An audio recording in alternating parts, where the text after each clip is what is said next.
अगर कोई ये कहता है कि तुम क्यों लड़े, अरे मैं लड़ूंगा भाई, बंगाल लड़ूंगा, यूपी लड़ूंगा, भारत का हर इलेक्शन लड़ूंगा। मुझे क्या पूछना पड़ेगा किसी से मैं लड़ूं या ना लड़ूं? मैं इसलिए लड़ूंगा क्योंकि मुझे डेमोक्रेसी में भरोसा है।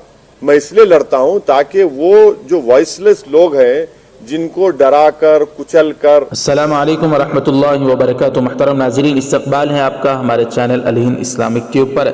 नाज़रीन इकराम, जैसा कि आप हजरात को मालूम है कि कल 10 नवंबर 2020 बरोज़ मंगल हिंदुस्तान की एक बड़ी रियासत बिहार इलेक्शन के तकरीबन सुबह 8 बजे से ही नतीजे आना शुरू हो गए थे, लेकिन अभी रात देर गए तक भी कोई हतमी फैसला नहीं हो सका कि बिलाखिर किसको कितनी सीटों पर कामयाबी हासिल हुई है। लेकिन नाज़रीन इकराम, मजलिस इत्तेहादुल मुस्लिमीन बैरिस्टर असदुद्दीन ओवैसी की पार्टी को जो बिहार इलेक्शन में 5 सीटों पर जो शानदार कामयाबी हासिल हुई, इसको लेकर मीडिया से खिताब करते हुए असदुद्दीन ओवैसी ने जो बयान दिया है, पूरी तफसील से बताएंगे क्या कहा है ओवैसी ने।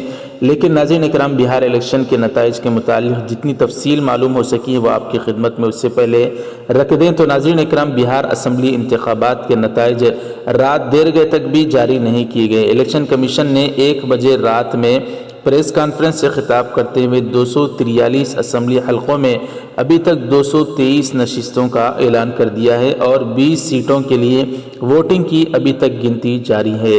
ऐसे में नाज़रीन, इंडिया इत्तेहाद और महागठबंधन में कांटे की टक्कर चल रही है। सुबह 8 बजे से वोटों की गिनती का आगाज़ हुआ तो राय शुमारी के मराकिज़ पर कोविड-19 के प्रोटोकॉल को मलहूज़ रखते हुए दिन भर वक्फे से नताइज सामने आते गए। कोरोना वबा की वजह से राय शुमारी यानी वोटों की गिनती के अमल में ताख़ीर हो रही है। इलेक्शन कमीशन ने कहा कि बिहार असम्बली के लिए इस बार 3 मरहलों में हुई राय दही में ज़्यादा वोट्स रखे गए थे, इसलिए ईवीएम को जमा करने और वोटों की गिनती के लिए ताख़ीर हो रही है। नाज़रीन, इस साल तकरीबन 55 मकामात पर वोटों की गिनती की गई।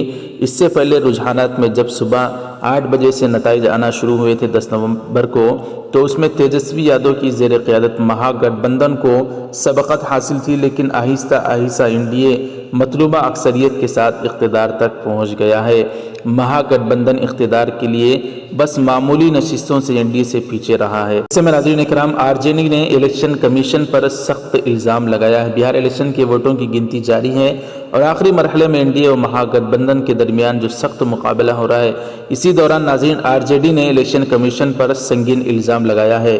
आरजेडी ने अपने सोशल अकाउंट पर अपने कामयाब उम्मीदवारों की लिस्ट शेयर की है और लिखा है कि ये 119 सीटों की फहरिस्त है, जहां गिनती पूरी होने के बाद महागठबंधन के उम्मीदवार जीत चुके हैं।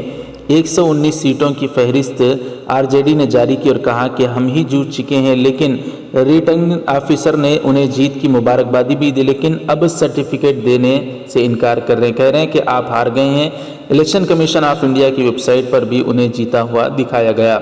जमहूरियत में ऐसी लूट नहीं लेगी। 119 सीट जीतने के बाद टीवी पर सिर्फ 109 का आंकड़ा दिखाया जा रहा है आरजेडी को लेकर। आरजेडी ने फिर इल्ज़ाम लगाया है कि नीतीश कुमार सभी अफसरान को फ़ोन करके धांधली करवा रहे हैं। फाइनल रिजल्ट्स आने और मुबारकबाद देने के बाद अब अफसरान अचानक कह रहे हैं कि आप हार गए। तो नाज़रीन इकराम, इस तरह से आरजेडी ने इल्ज़ाम लगाया नीतीश कुमार पर कि वह सभी अफसरों से फ़ोन पर बात करके धांधली करवा रहे हैं। और इलेक्शन कमीशन पर भी आरजेडी ने इल्ज़ाम लगाया है कि 119 सीटों पर आरजेडी की कामयाबी होने के बावजूद सिर्फ 109 सीटों में कामयाबी टीवी पर दिखाई जा रही। इस तरह का बयान आप किस तरह से देखते हैं, ज़रूर कमेंट करके बताएं। ऐसे में नाज़रीन इकराम, बैरिस्टर असदुद्दीन ओवैसी का वो बयान आपको सुनाते हैं कि मजलिस इत्तेहादुल मुस्लिमीन को तकरीबन 5 सीटों पर जो कामयाबी हासिल हुई, हर जगह मजलिस इत्तेहादुल मुस्लिमीन की कामयाबी के चर्चे हैं। ऐसे में असदुद्दीन ओवैसी क्या कहना चाहते हैं, आप हजरात ज़रूर समाअत फरमाएँ। आज एक बड़ा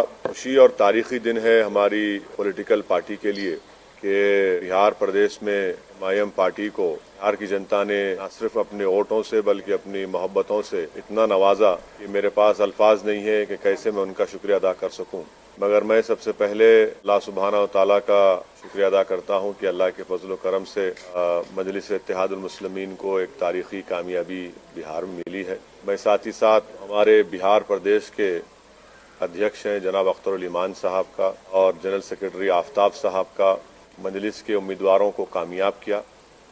और मैं उनको तयक़ुन देना चाहता हूं कि हमने हमेशा इस बात को कहा है कि जब हमने बिहार में अपनी सियासी सफ़र का आगाज़ किया